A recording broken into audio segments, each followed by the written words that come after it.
अस्सलाम वालेकुम, welcome back to my YouTube channel cooking in my style. आज हम बनाएंगे बैंगन की ऐसी ज़बरदस्त सी सब्ज़ी कि जो नहीं खाता वो भी उंगलियां चाटता रह जाएगा। बैंगन की ये सब्ज़ी बहुत आसान और बहुत जल्द तैयार हो जाती है। तो सबसे पहले इसके लिए हमें चाहिए कुछ ताज़ा बैंगन। इक्वल साइज़ और शेप में इनकी हम कटिंग कर लेते हैं। एक कढ़ाई में थोड़ा सा तेल डालकर गरम कर लें। फिर इसमें कटे हुए प्याज डालकर हल्का सुनहरा होने तक फ्राई करें।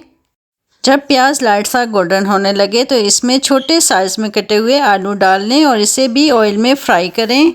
ऑयल में इस तरह फ्राई करने से आलू का टेस्ट काफ़ी हद तक बढ़ जाता है।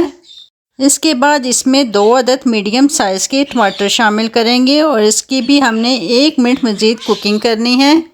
अब इसमें जाएंगे कुछ मसाले, लाल मिर्च पाउडर, हल्दी, खुश्क धनिया पाउडर, नमक और ज़ीरा शामिल करने के बाद हमने इस मसाले को अच्छे से भूनना है। थोड़ा थोड़ा पानी शामिल करके मसालों को हमने तब तक भूनना है जब तक ऑयल सेपरेट ना हो जाए। जब ऑयल सेपरेट हो जाए और मसाले अच्छे से यकजान हो जाएं तो फिर इसमें बारी है इस रेसिपी के हीरो यानी बैंगन के शामिल करने की। बैंगन डालने के बाद इसे अच्छे से मिक्स कर लें। अब इसे ढककर हल्की आंच पर 5 से 6 मिनट के लिए पकने दें ताकि बैंगन अच्छी तरह नरम हो जाएं।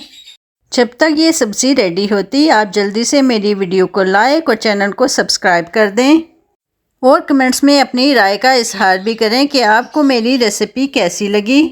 जब सब्ज़ी अच्छे से नरम हो जाए तो इसमें सब्ज़ मिर्च और धनिया शामिल करें और टेस्ट को बढ़ाने के लिए इसमें 1 अदद लेमन भी निचोड़ लें। देखने में बैंगन की ये सब्ज़ी जितनी खूबसूरत लग रही है यकीन मानिए जायके में भी लाजवाब है।